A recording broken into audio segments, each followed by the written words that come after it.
Hey, what's up, guys? It's Layeth and Matt down, and we're doing video this time. Woo! Yes. This is what we look like. Yes, very true. We weren't lying. Matt's black. It's the truth. It's the truth. Yes. It's true. It's damn true. And I'm also not The Rock, unfortunately. Yeah. So, yeah, we just watched Fastlane. I thought it was a good show overall. The ending of the main event left a sour taste in my mouth. Yeah. It's like a sour warhead that you get from the baseball concession stand. It's it's not bad. You know, you got the warhead for a reason, but it's still sour. Yeah. Right? Yeah. Let's just go through the card then. Yeah. Okay. So you can tell I'm disappointed. Yeah, I think the wind got a little. The wind it took the wind out of our sails a little bit. Like 10 minutes ago, we were like amped up, and then the ending just kind of like. Yeah.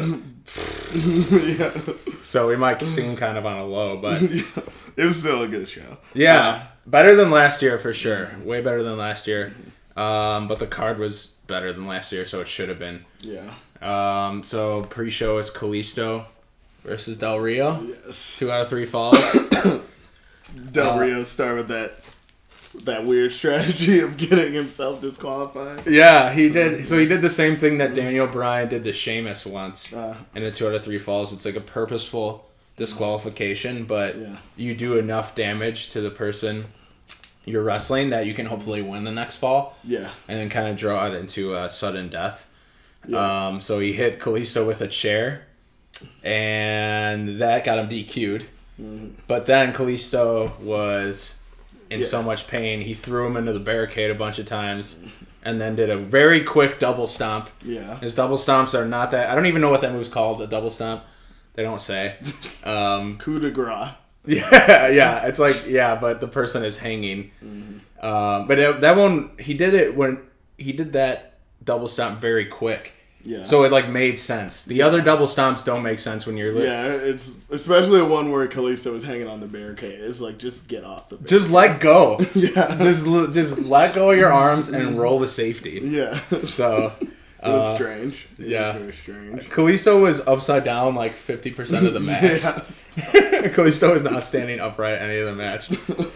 Oh god. But it wasn't bad. It was a better pre-show opener than every pre-show match that I've seen.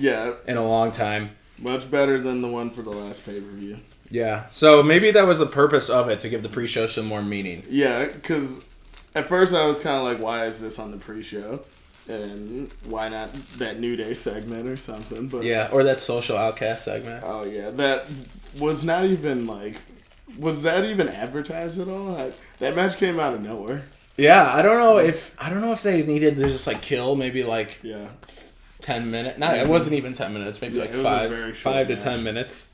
But after the pre-show so Mauro Ranallo commentated the pre-show. That was tight. Yeah, and all over Twitter, people are saying that they need to replace Cole with him. Yes. I'm so in for that. Yes. Like I said before, you really only need 2 guys, a play-by-play and a color commentator. Mm-hmm. Color commentator adds color to what is going on in the match. Yes. But the play-by-play guy just needs to have a really cool voice. Yep. Mauro Ranallo has a really cool voice. He doesn't sound like a wiener like Michael Cole does. Michael Cole just sounds like that kid who gets picked on in school. And that's exactly what he was throughout the 90s. Yeah, exactly.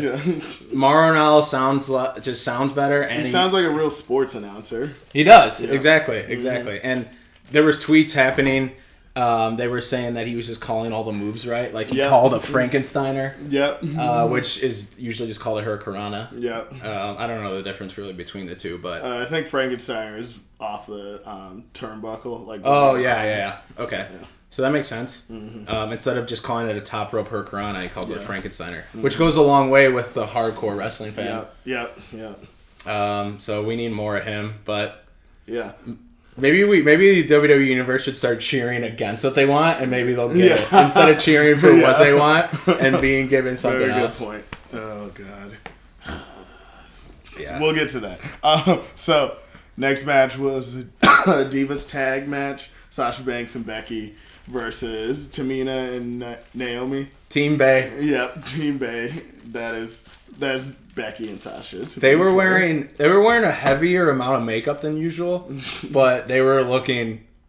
I mean, they're like solid 10s. Yeah, 10s. But I feel like they were like a 10.5 tonight because they were both had like a little bit more makeup on, and Sasha's outfit was amazing.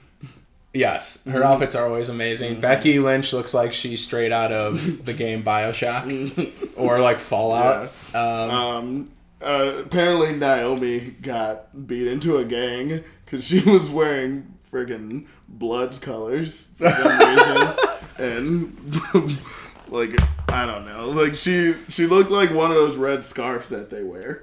And I was... Oh, yes, okay. Her pants, right? Yeah, her pants. Skin tight. And her bra was also that same color. I didn't like that outfit. Tamina's outfit was boring. It's just... She is boring. Yeah. But the match was good. The match was really good, I thought. We had a... What's it called? Naomi hit Sasha with the rear view. She had a kick out. Booty. Yes. Yes, lots of booty. It was a really good match. I was very happy with it. Sasha Banks debuted a new move where it's almost like Naomi tried to give her a pop-up powerbomb, but Sasha Banks jumped right into a seated senton, but with her knees almost. Yeah. So imagine Kalisto seated senton, but instead of his legs over the person, she uses her knees. Yeah. And that was a lot of her offense, but it's like really cool. Yeah. She should do that like as a springboard move. That'd be cool. Oh, yeah.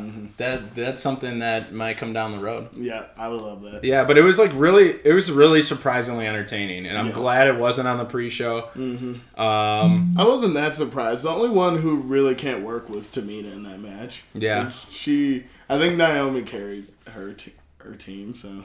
Yeah, that's true. I would give that, if we were to do like a 1 out of 10, I'd probably give it like a 7. But like a 7.5 maybe, not a bad 7. Yeah, I thought it was very good. It was like a great like fun opener. Yeah. What was after that? After that was the Intercontinental title. Oh yeah, really good match. Awesome match. It was possibly the.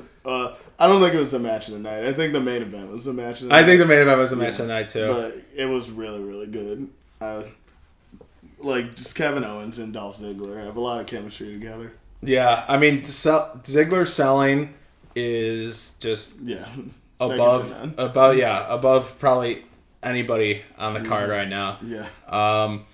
Ambrose, Owens, his comments are still awesome. He said he yelled that he's more popular in Ziggler's own hometown than he is. Also, Kevin Owens stole somebody's sign.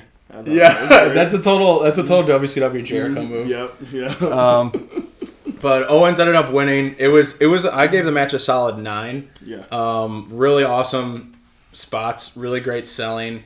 I remember Owens went for a powerbomb to the railing on the outside, or to the guard. Oh not the railing. It's like the edge of the mat. Apron? The apron. Yeah. Yes. And Ziggler reversed into a Hurricanrana, and that sent Owens into the stairs. Yeah, that was a great spot. I was very impressed. Yeah, that was a really really really good match. But I wasn't surprised. I was looking forward to it. Although I was like, we've seen them wrestle a lot, so I was like, my expectations were lowered by that, but they exceeded them by a lot. Yeah, they've kind of done everything they can do now in a singles format. Yeah, if they were going to do anything else, which I don't think they will. It'd have to be kind of like a stipulation match, maybe like a ladder, like we said, or something like that. I would love to see that, actually. Yeah. Just for reference to the other two matches, Kalisto ended up winning, and Team Bay, Becky and Sasha ended up winning. I don't know if we said that, but yeah, we didn't. I don't think. Okay. I don't know. I'd have to check my tweets, but I'm not sure what was the match after. Was it the Titans match? I think. Team Baldy versus Team Beardy. Team Baldy versus Team Beardy. Shout out to What Culture for that. It was. So it was Kane, Big Show, and Goldberg. Or Kane, Big Show, and Ryberg, who decides to wear a Speedo now. Yeah. I think he looked good in the Speedo, to be honest. But maybe it's because I was a huge Goldberg fan in my youth. Yeah. Who knows? He just needs Goldberg's pyro. Yeah. He slaps his head like Goldberg does. Yeah. He's just very... Does this. Yeah. He does like a version of Goldberg's. Yeah, I would... He might as well just, like, pull like a Macho Man down type thing or Axelmania and just become Goldberg. Goldberg versus Ryback, WrestleMania 32. Book it. Who is the real bald titan? Who is the big guy? I would hate to see that match. Yeah, that would be clunky as hell. But surprisingly, the team of Kane, Big Show, and Ryback won. Yeah, I was very surprised. Although I didn't care. But the Wyatts just look... Oh, God. Wins and losses are not everything, but they do matter in cases. Like a case like this. Have the Wyatts win. Yeah, I was saying, I was like, there's no way they're gonna have the Wyatts lose, like, and then they lost. This was a surprise of the night. Like, if you look at the card, it was very predictable card. Yeah, I think we chose very bold predictions because we wanted to see something different. Yeah, and the ones we chose did not end up being different, but this was the only one that I think shocked people. Mm-hmm. So it was kind of good, but I think they could have done it for other matches to have that shock factor in it. Yes, like the main event.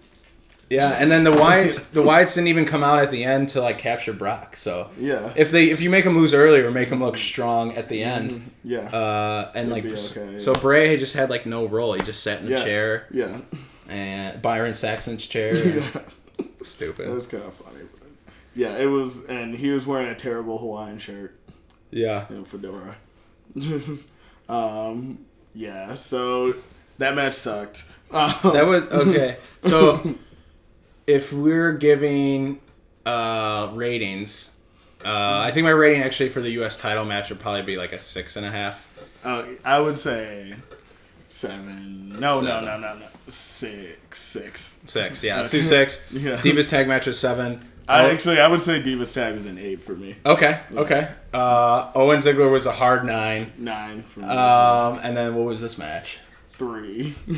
I'll give a 4. I'll give a little bit. 4, 4.5. Okay, so next match we can move on. Yeah. Divas championship. The championship. It was I don't know what to say. What the Bellas just. When are they gonna get good? Never, probably. I think Brie is done for personal reasons. Mm-hmm. Yeah. Her and Brania are gonna go to Africa, do some world-saving stuff. That'd be great. I actually like the Bellas now because Total Divas is one of my favorite shows. But yeah, they just can't. They can't work in the ring. Shout out to Total Divas. Yeah, they can't work in the ring. It's just Charlotte. Charlotte was okay, but I don't think she could do much. This was the worst match of the night, and it could have been so much better. Mm-hmm. It was just clunky. It was sloppy. The ending didn't make sense because Brie Bella was an arm's length of the ropes. Yeah, like just grab the damn rope. Grab the ropes. What were some other? There were some other things it's like Brie Bella supposedly hurt herself doing a drop kick off the top. Yeah, and that was like affecting her single leg Boston Crab. And it just didn't look like it was making sense. Yeah, to me, like the psychology and the physics of why your leg would not allow you to rip back on that half crab. Mm-hmm. And also, they were trying to turn her into girl Daniel Bryan, which I don't know how I feel about. She had the fur boots. Mm-hmm. She was doing the yes chant. She was doing the yes kicks. Yeah, a lot. Mm-hmm. Charlotte was being a good heel. She tried to do the yes lock too. Yeah, she tried to do yes lock too. Yes. But yeah, I would give this match like a 2. It had the potential to be good. Mm-hmm. I didn't like anything about it. Yeah, I'd also give it a 2. I definitely expected it to be better. I thought the Titans match would be the worst, but this was the worst. We expected the Titans match to be Charlotte won, and I kind of would have liked to see Brie win, and then because it would have been shocking, like her last moment, right? Mm-hmm. Before she goes away. Like why not just give her the damn title and take it away from her? You were saying that they could have just gave her the title for one night and then Charlotte wins it back home. Yeah, and then Brie retires, however she wants to do it. Yeah. And then Sasha Banks versus Charlotte headed into WrestleMania. Yeah. You got a whole month then to build that up. Yeah. But we'll see what happens tomorrow, I guess. What was after that? What was after that was... the New Day. Yeah, it was the New Day segment. It started off funny. When the League of Nations came out, it stopped being funny. They were wearing the New Day socks. Oh, yes. Which we just purchased. Yes, we did. Oh, also, I took advantage of that 30% off sale. I bought 6 t-shirts from WWE Shop. Spent over $100 on WWE t-shirts. 3 of them were New Day shirts. Yeah, 3 New Day shirts. 2, you better hope that gimmick sticks around this summer. I don't care. I'll wear it. 3 New Day shirts, 2 Bayley shirts, and 1 Sasha Banks shirt. So, yeah. That's legit boss. Everyone wanted Enzo and Cass to come out, and the League of Nations came out, and I think the segment just fizzled out like our emotions after that. Just it to stop being funny. And I like League of Nations and New Day in a feud. Why? There's no reason. I don't know. I mean, I guess New Day is feuded with the Dudleys, the Usos. There's like not that many newish teams, but I mean, bring up Enzo and Cass. Seriously, I feel like that's the only thing they can do is bring some tag teams up because the tag team division in NXT is so strong, and it's almost too strong because like there's so many people who deserve a push, but they can't. Yeah, just can't give them. I wouldn't even mind a Lucha Dragons versus New Day only kind of tag match because they had the latter one, but that was with the Usos as well. But now it's like you can't even do that now because Kalisto is doing his own thing. Yeah. So that eliminates that tag team. Social Outcasts are nowhere near relevancy, and the Golden Truth hasn't even formed yet. Yeah. So I don't know. It's like the only babyface tag team you have is the Usos. Yeah. That's like active. Yeah. Everyone else is a heel, and the Lucha Dragons don't exist. So you need a babyface tag team right now. Yeah. Enzo and Cass. Yep. And then just let American Alpha take over NXT. Yeah. Yeah. I gotta listen to their theme song on the way to work tomorrow. Yeah. Wait, who's American Alpha? Yeah. Yeah, I listened to that one a lot. So what was next? Was that AJ Styles and? Oh yeah. I thought that was a really good match. Actually. I think that might have been before, but I don't know. It doesn't matter. But AJ Styles and Jericho was like an 8. I had 7 or 8 for me. Yeah, it was great. Yeah, I mean, I wish Jericho would have been more of his like heelish ways, but I kind of wish they didn't shake hands or Jericho had hit him in the nuts after he shook his hands or something. There was a couple cool times where Jericho pulled out a drop kick. Like AJ Styles was trying to crossbody outside, and Jericho drop kicked him in the gut. AJ Styles went for the flying forearm springboard, and Jericho drop kicked him there. So it was like it made sense because they've seen each other's moves so many times that they were like countering them in ways that made sense. Yeah, there was a Styles Clash that Jericho kicked out of. That was crazy. Twitter went off then. Yeah, and then Jericho ended up tapping to the heel crusher, calf crusher. Yeah. Bobby. I couldn't just let it slide. No, it's cool. So it wasn't bad. It was great. I mean, it was like a really good feud for AJ Styles heading into WrestleMania. It was like Jericho. I can imagine like AJ Styles showing up and Jericho whispering in Vince's ear, like, "Yo, let me work with this guy." Like Jericho, I feel like Jericho has a lot of creative freedom. Him and Shawn Michaels had so much creative freedom when they were working together. Like Vince would go up to him and be like, "What's the finish?" He would ask them what the finish was, and so I feel like Jericho him and AJ probably thought of all 3 of those matches, and it worked out really well. Yeah. That's why Jericho is like one of the best storytellers. Will go down in time as one of the best storytellers in the ring ever, because he can think of stuff like that. Yeah, he's one of the best ever. I love Jericho, and that was really good. I was like, because I don't like babyface Jericho, and you know that. But like, so I was a little bit the double points. Yes. Out. So I was a little bit like worried about this feud, but it turned out really good. Yeah. And then, I said I give it a 7.5. That makes sense. Then it was this. What? We skipped over the social outcast or the R-Truth match. Yeah. We skipped over that. Do we even care? It was like 5-minute match. It was pointless. It was Curtis Axel versus R-Truth. Yeah. Goldust came out, costed R-Truth the match. Mm-hmm. Gold and Truth will never form. Even if they do form, they're gonna job. Mm-hmm. So not a relevant tag team. Yeah.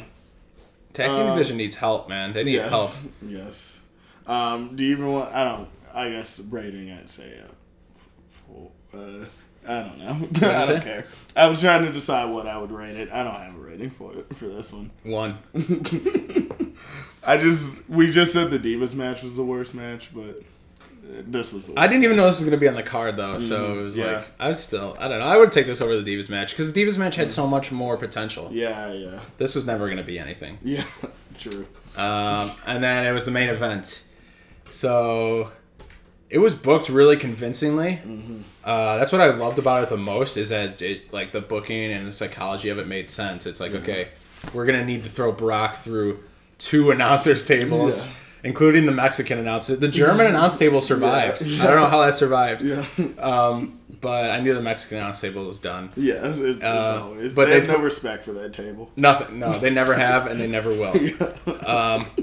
So Brock started off dominating the match, and then lots of suplexes. Tons of suplexes. Germans. Heyman was counting them. Yeah. And then Reigns finally got some momentum on Brock, and then Ambrose and Reigns put Brock through with a powerbomb, a shield powerbomb, through the Mexican announce table. Yeah. Or Spanish. Yeah. To be correct. Yeah. And then they put him through the regular announce table. Yes. So they would like put Brock through an announce table, go wrestle. Yeah. Brock would come back, they put him through another table. Yeah, and then they buried him under table. Yes. And I wish they would have cut to Heyman just like pulling him out of the rubble. That would have been funny. But finally, Brock comes in after going through that second table when Roman has Ambrose up in like a Samoan drop, and Brock suplexes both of them. It was insane. That was insane. Besides like the powerbomb spots, that was the spot of the match for sure. I just don't know how you can lift 2 people like that. He's not human. He's not real. Yeah, and then Reigns and Brock went at it. Reigns speared Brock, and then before he could get the pin in, Brock locked in the Kimura, and then Reigns like picked him up with the Kimura still locked in, and Dean Ambrose just came in with a chair, no DQ, right? Yeah, and started smashing Brock with a chair. Brock rolls out of the ring. He smashes Reigns 3 times with the chair, and somehow Reigns gets up and spears him. Somehow Reigns no-sells 3 chair shots, spears Dean 1, 2, 3. Yeah, except for that ending, I thought that match was perfect. But why won't they listen? Like, no, we don't want Reigns. Like, stop. They booed him all night. Like, every time he appeared, they booed him. Yes. And then they booed after he won. And I don't know.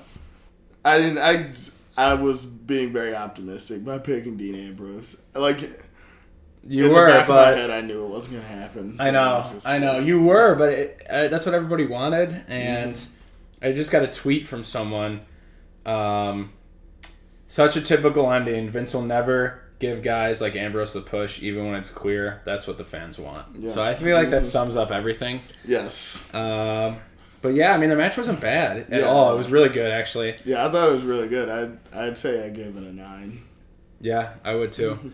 But what are you gonna do? It's just the stubbornness continues, and I feel like, oh man, it's not going to be as much of an outrage right now as it was when Reigns won the 2015 Rumble, but I feel like at Dallas, the Boo Birds are going to be there. The Boo Birds are going to come out at Dallas. There's going to be, they're breaking an attendance record, and everyone is going to be booing their ass off. It's like Triple H will be the favorite, the fan favorite going into that match. Even though he's clearly the heel.